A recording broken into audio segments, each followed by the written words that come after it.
Today we are going to update the firmware of your Netgear Reset EX2700 using the Netgear support website. First, all you need to do is turn your Netgear Range Extender switch on.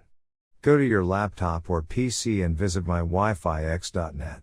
Now log in using the username and password. In case if you forget your username or password, then please get in touch with our support team. They will help you out to solve the issue.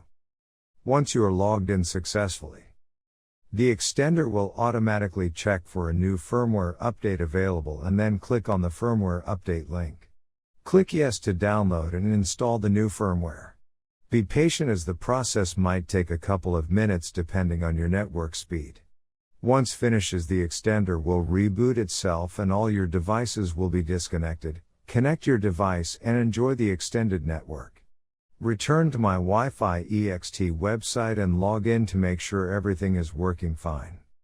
Before heading ahead into the video, in case you are facing any issue with your Netgear Range Extender device, get in touch with our Netgear experts. Thanks for watching our video, and do not forget to like, share, and comment on the video so that you never miss any video from our channel.